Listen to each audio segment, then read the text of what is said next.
Comment personnaliser sa décoration? Apportons une touche d'élégance avec la création de 5 objets de décoration en argile autodurcissante.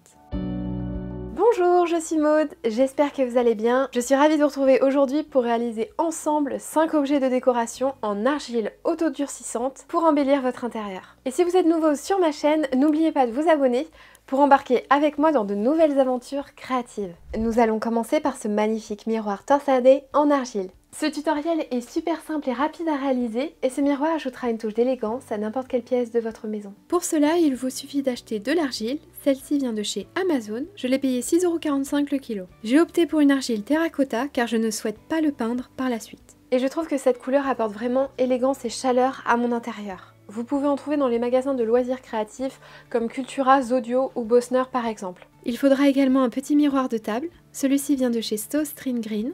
Il coûte 5,60 €. L'avantage de ce miroir, c'est qu'il a des rebords en bois tout autour pour pouvoir justement le personnaliser facilement.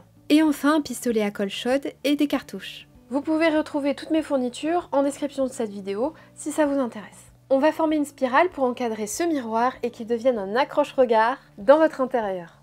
On prend un morceau d'argile, on le malaxe entre nos mains, puis on l'étale sur notre plan de travail en formant un boudin de plus en plus fin. Il faut qu'il soit assez fin pour pouvoir se torsader avec le deuxième et se coller sur le miroir. Je fais la même chose avec l'autre boudin. Ils doivent être de la même taille.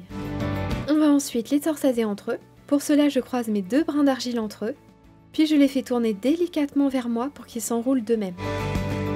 Le plus difficile dans cette étape est d'obtenir des torsades identiques tout du long. Et je continue de rouler les 2 brins entre eux jusqu'au bout. Je commence à former un cercle, puis je prends mon miroir recouvert d'un papier film alimentaire et je pose ma torsade par-dessus. Je coupe le surplus, puis je colle les 2 morceaux entre eux avec un peu d'eau. Je peux ajouter des stries sur ces 2 extrémités pour que les deux puissent s'assembler parfaitement. On ne doit pas voir la séparation du miroir. J'ajoute un peu d'eau sur tout mon miroir torsadé pour éviter les craquelures et rendre ma torsade bien lisse. Puis je laisse sécher 48 heures. Après séchage, ça a bien éclairci. J'aime beaucoup le rendu brut de cette argile. À cette étape, vous pouvez peindre et vernir votre torsade avant de la coller sur votre miroir. Pour ma part, j'ai préféré un rendu vraiment brut car je trouve ça super joli dans mon intérieur et ça rend super bien. Donc ensuite, on enlève le film alimentaire, puis on passe un coup de chiffon sur son miroir. Je mets ensuite de la colle chaude sur tout le contour en bois de mon miroir. Puis je pose ma torsade par-dessus immédiatement. La colle chaude sèche très vite, donc il faut être rapide. Et voilà le résultat.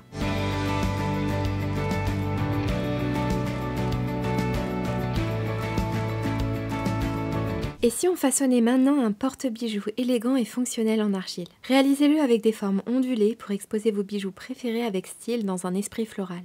Pour le matériel, vous avez besoin d'argile, 1,80 € les 500 g, d'un rouleau, de 2 baguettes en bois de 1 cm d'épaisseur qui serviront de guide, un bol pour y façonner son porte-bijoux et des ustensiles de poterie si on le souhaite. J'ai utilisé de l'argile blanche et je l'ai mélangée avec l'autre argile terracotta utilisée précédemment. Je voulais vraiment un rendu marbré pour mon porte-bijoux.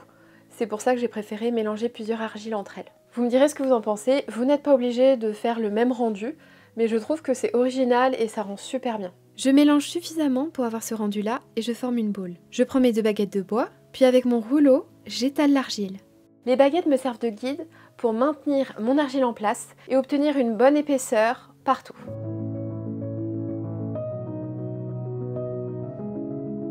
Je prends ensuite mon bol et le positionne sur mon argile. Je découpe l'argile tout autour de mon bol pour enlever le surplus. Puis j'enlève le bol et je le recouvre de papier film pour éviter que l'argile colle. Puis je mets mon cercle d'argile dedans pour lui donner la forme du bol. Et je replie le bord de l'argile de façon ondulée pour former une sorte de fleur. J'y vais délicatement et je fais les bords un à un. Cela donne des formes de pétales. Je mouille ensuite mon éponge avec de l'eau, puis je lisse les bords de mon porte-bijoux. Et on laisse sécher 24-48 heures. Une fois sec, on vient poncer notre porte-bijoux. J'utilise un grain plus important, puis de plus en plus fin pour les finitions. Cela permet d'enlever les aspérités et d'avoir un rendu parfait. Puis j'enlève le surplus de poussière d'argile avec un chiffon ou un essuie-tout. Vient ensuite la finition en ajoutant un vernis en spray. cela protégera mon porte-bijoux. J'ai utilisé un vernis que j'avais déjà en stock de chez Butinette, mais vous pouvez en trouver dans tous les magasins de loisirs créatifs. Et voici un magnifique porte-bijoux à portée de main. Passons maintenant à la confection d'un arc-en-ciel décoratif en argile autodurcissante. Cette décoration apportera vraiment de la joie et de la couleur dans n'importe quelle pièce de votre maison, par exemple dans une chambre d'enfant. Pour la sculpture arc-en-ciel, je façonne un boudin avec mon argile. Puis avec mes 2 baguettes de 2 cm d'épaisseur cette fois, j'étale mon argile. Je coupe un rectangle de 3 cm par 12.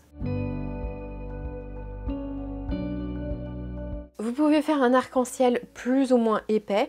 Le mien fait à peu près 3 cm d'épaisseur, mais si vous avez moins d'argile ou que vous souhaitez faire quelque chose de plus fin, vous pouvez bien évidemment le faire et dans ce cas-là partir sur des rectangles de 1 cm d'épaisseur par exemple. Je lui donne la forme d'un arc. Puis je lisse l'argile avec de l'eau pour enlever les aspérités. Ce sera mon premier arc pour créer mon arc-en-ciel. Je forme ensuite une boule avec de l'argile, puis je la positionne sous mon arc de cercle. Je dois lui donner la même épaisseur que mon arc de cercle, c'est-à-dire 3 cm d'épaisseur. Je coupe la base pour qu'elle soit plate et à même distance que l'arc de cercle. Puis je lisse l'argile avec de l'eau pour enlever les défauts. On réserve de côté notre début d'arc-en-ciel. On va recommencer les étapes précédentes. On reforme un boudin avec de l'argile, puis on l'étale, afin de découper un rectangle de 3 cm d'épaisseur, mais cette fois-ci plus long.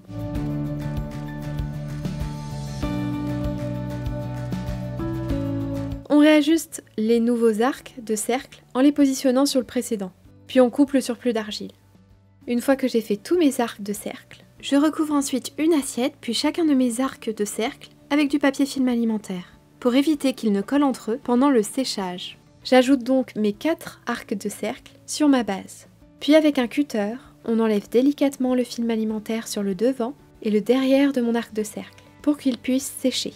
Vous gardez du film alimentaire entre chaque arc de cercle, pour éviter qu'ils ne collent entre eux. C'est bon, après 48 heures de séchage, on enlève tout le film alimentaire, et voilà notre arc-en-ciel.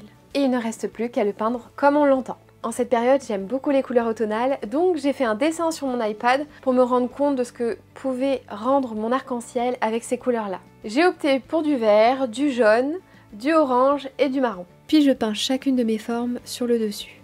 Je laisse sécher pour peindre ensuite en dessous.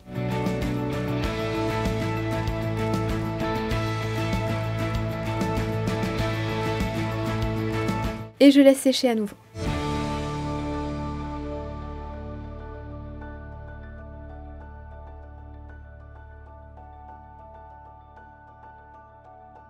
Bon, maintenant on va préparer ce vase que j'ai créé pour y accueillir des fleurs séchées.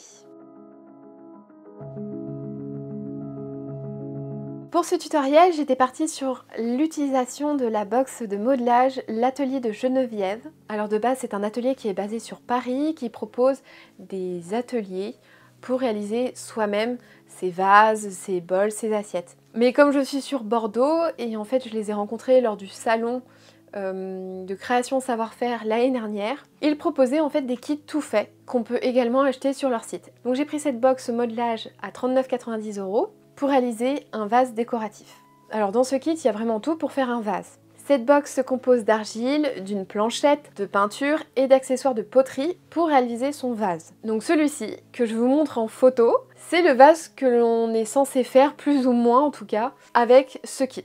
Mais ça ne m'a pas convaincue. La technique consistait à créer 2 bols, à assembler ensuite l'un sur l'autre. Mais ça ne fonctionnait pas, ça ne collait pas et ça finissait par s'écrouler. Par ailleurs, je trouve qu'il n'y a pas assez d'argile dans ce kit pour réaliser un vase. Du coup, j'ai tout recommencé. J'ai ajouté à cette argile celle qui me restait du porte-bijoux pour avoir plus de matière. Je vais garder un tiers de mon argile pour réaliser mon socle et mon anse. Si vous voulez faire plus dense, pensez à avoir suffisamment d'argile de côté. Puis avec mon rouleau, j'ai étalé l'argile. Je me suis aidée d'un modèle de vase que j'ai chez moi pour créer le mien. Vous pouvez sinon opter pour n'importe quel contenant. Dans tous les cas, on va le recouvrir de papier sulfurisé pour justement que votre vase soit de nouveau réutilisable. On ne va pas recouvrir un vase déjà existant, donc ne vous inquiétez pas, vous pouvez vraiment utiliser n'importe quel contenant pour réaliser votre vase. Je coupe dans mon argile un rectangle de la taille souhaitée, ici celle de mon vase d'exemple.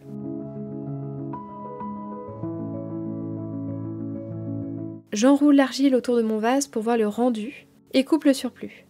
Ensuite, j'ajoute des stries sur un côté de mon argile pour coller mon vase. Je moule l'intérieur du côté qui va se poser sur ces stries et j'assemble mon vase et colle les côtés ensemble. J'appuie sur l'argile pour qu'on ne voit pas la séparation. Je m'aide pour ça de ma spatule en bois pour écraser l'argile sur toute la hauteur et ne plus voir la fissure d'assemblage. Je coupe le surplus d'argile sur le haut de mon vase, puis je lui donne la forme que je veux. Je voulais qu'il ressemble davantage à un pichet, donc j'ai formé un bec. J'ai mouillé mon argile avec le doigt pour lisser les bords. Je reforme une boule d'argile, puis je l'étale pour former le socle de mon vase. Je pose celui-ci dessus et je découpe mon argile à la forme du socle. J'enlève le surplus de matière, je fais des stries pour coller mon socle à mon vase, je mouille avec un peu d'eau et j'assemble tout. Je mène de ma spatule en bois pour assembler les deux parties entre elles, je fais remonter l'argile du socle vers le vase, puis je lisse avec de l'eau.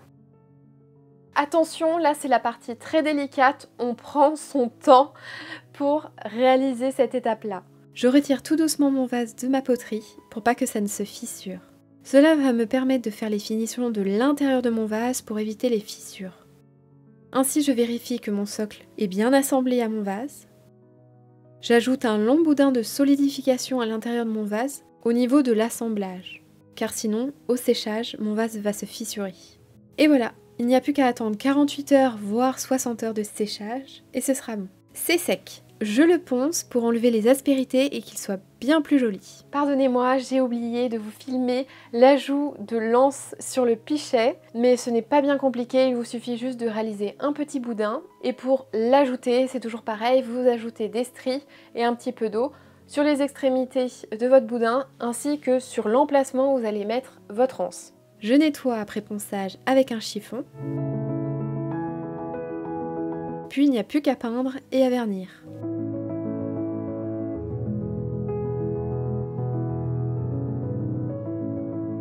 Et voilà le résultat. Que ce soit pour sublimer un rebord de fenêtre, une étagère ou une table, ce vase en argile ajoutera une touche d'élégance et de naturel à votre intérieur. Et il se mariera parfaitement avec une chaîne décorative posée à côté. Et enfin, je vous propose cette magnifique chaîne décorative en argile autodurcissante à poser sur une table par exemple. Il vous suffit de créer des maillons d'argile à la main et de les assembler pour former une chaîne décorative. Pour cela, j'ai utilisé à nouveau mon argile terracotta car je souhaite garder cette chaîne décorative de cette couleur. Avec mes mains, je roule l'argile pour former un boudin assez fin.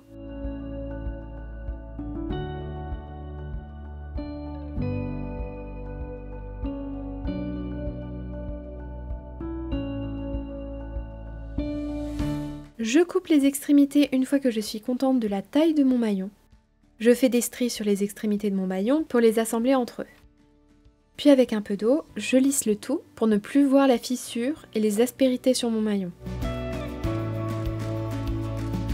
Et voilà le résultat d'un maillon. Vous allez en faire deux autres identiques. L'inconvénient de cette argile, c'est qu'elle est très molle. Donc pour assembler les extrémités et réaliser mon maillon, ça a été assez compliqué. L'argile a tendance à s'aplatir, à s'alourdir et à déformer mon maillon. Ça a été assez compliqué, mais finalement j'ai réussi à réaliser mes 3 maillons. Et je laisse sécher pendant 48 heures. Une fois qu'ils sont secs, on va s'occuper des 2 maillons restants. Je reforme un boudin pour créer un maillon.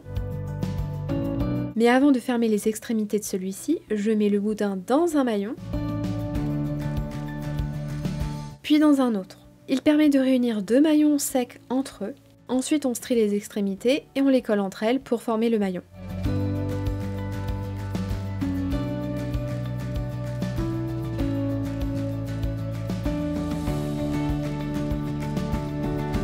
Je refais la même procédure pour l'autre maillon.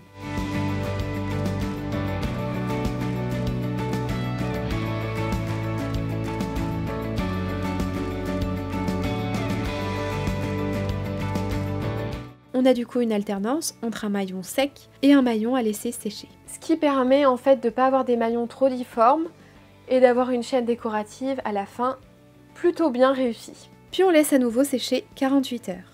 Et voilà le rendu final. Cela ajoute une touche d'originalité et de modernité à ma décoration.